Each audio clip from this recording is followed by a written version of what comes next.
পাতিলি কামারিয়া বলে high high high, তোর চোখের মাইয়া পড়ছি আমি হাই হাই হাই। তোকে কবার বলছি আমাকে বিরক্ত করছিস না, আমার বাবা জানতে পারলে তোকে অনেক মারবে। আরে আমি কি তোর বাবাকে ভয় পাই? যদি কথা ওটা ভুলে যেতে তাহলে আমি কি সবকিছু ভুলে যাবো, কিন্তু তোকে ভুলবো না। আরে তুই এখানে দাঁড়া, আমি এখনই আসতেছি। বাবা একটি ছেলে আমাকে প্রতিদিন বিরক্ত করে, চলো আমাকে দেখাও তো। বাবা এটাই সে ছেলে যে আমাকে প্রতিদিন বিরক্ত করে। তুমি যা চাও আমাকে দিয়ে করিয়ে নাও, শুধু তোমার মেয়েকে আমার সাথে বিয়ে দিয়ে দাও।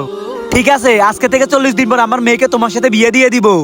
ঠিক আছে, কি করতে হবে আমাকে সেটা বলো। বেশি কিছু না, তোমাকে 40 দিন 5 ওয়াক্ত নামাজ আদায় করতে হবে, ব্যাস এতটুকুই কাজ। তোমার সাথে আমি 40 দিন পরে দেখা করব। কি করলেন বাবা, 40 দিনও নামাজ পড়ে নিবে?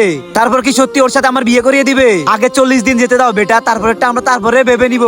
আরে এটা তো সে ছেলে, দাঁড়া আমি এখনই আমার বাবাকে বলে আনছি। দাঁড়াও বেটা, 40 দিন তো হয়ে গেল, এখন চলো আমার মেয়ের সাথে বিয়ে করে নাও। বন্ধুরা, আজকে দেখি শয়তানকে হারিয়ে আল্লাহকে ভালোবেসে কয়জন লাইক এন্ড সাবস্ক্রাইব করে। আমি তো শয়তানকে হারিয়ে আল্লাহকে ভালোবেসে লাইক এবং সাবস্ক্রাইব দুটোই করে দিছি, এমনকি কমেন্টে আল্লাহ লিখে দিছি। আর তুমি যদি আল্লাহকে হারিয়ে শয়তানকে খুশি করতে চাও তাহলে তোমাকে কিছুই করতে হবে না। আর হ্যাঁ, যারা আল্লাহকে ভালোবাসে না তাহলে এই ভিডিও থেকে এখনই বের হয়ে যাও। না, এখন আমি বিয়ে করব না, এখন আমি আল্লাহর ভালোবাসা ছাড়া আর কিছুই দেখি না। আমি আপনাকে যা যা বলছি আমাকে মাফ করে দিয়েন, আমি চলতেছি, আর আমার নামাজের টাইম হয়ে গেছে।